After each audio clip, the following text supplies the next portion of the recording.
हिमालय की शिवालिक पर्वत श्रृंखला में बना सेंट एडवर्ड स्कूल। शिमला का ये वो स्कूल है जिसने देश को कई प्रतिभावान छात्र दिए और उनमें से एक बालक था बिपिन। आज उस बिपिन को दुनिया जनरल बिपिन रावत के नाम से जानती है। दुनिया की तीसरे नंबर की सबसे बड़ी फौज के मुखिया। उत्तराखंड के पौड़ी गढ़वाल के राजपूत परिवार में पैदा हुए जनरल रावत का फौज से पुराना नाता है। उनके पिता लच्छू सिंह रावत भी लेफ्टिनेंट जनरल रहे हैं।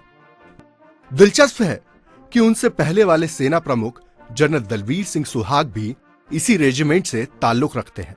यह एक दिलचस्प इत्तेफाक है कि दिसंबर के महीने में ही वो फौज में भर्ती हुए और दिसंबर के महीने में ही उनके सेना अध्यक्ष बनने का ऐलान भी हुआ। फर्क सिर्फ इतना है कि वो फौज में आए 16 दिसंबर 1978 में और उन्हें सेना अध्यक्ष बनाने की घोषणा हुई 17 दिसंबर 2016 को।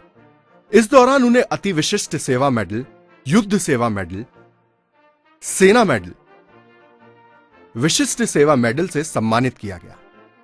उनकी शख्सियत का अंदाजा उसी से लगाया जा सकता है कि आईएमए से ग्रेजुएशन के बाद उन्हें सॉर्ड ऑफ ऑनर से सम्मानित किया गया, जो बैच के सबसे प्रतिभावान कैडेट को दिया जाता है।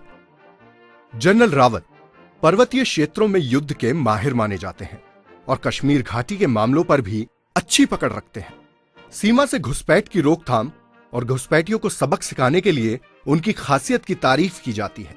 उन्हें सर्जिकल स्ट्राइक का मास्टरमाइंड भी कहा जाता है। वे कश्मीर घाटी में राष्ट्रीय राइफल्स और इन्फेंट्री डिवीजन के भी कमांडिंग अफसर रह चुके हैं।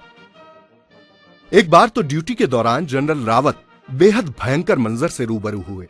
ये वक्त था 2 फरवरी 2015 की उस सुबह का, जब जनरल रावत ने आर्मी के ही चीता हेलीकॉप्टर से नागालैंड के दीमापुर से उड़ान भरी। साथ में 2 पायलट कर्नल बीके सिंह और मेजर क्षितिज थे। उड़ान भरने के कुछ सेकंड बाद ही चीता नाक के बल धड़ाम से जमीन पर आ गिरा। यह तो शुक्र है कि हेलीकॉप्टर जमीन से केवल 25 से 30 मीटर की ऊंचाई पर ही पहुंचा था। किस्मत अच्छी थी कि जनरल रावत समेत तीनों अधिकारी सही सलामत हेलीकॉप्टर से बाहर निकल आए। देश ही नहीं, विदेश में भी उन्होंने अपनी काबिलियत के झंडे गाड़े। ब्रिगेडियर के तौर पर उन्होंने कांगो में संयुक्त राष्ट्र की बहुराष्ट्रीय शांति सेना की अगुवाई की।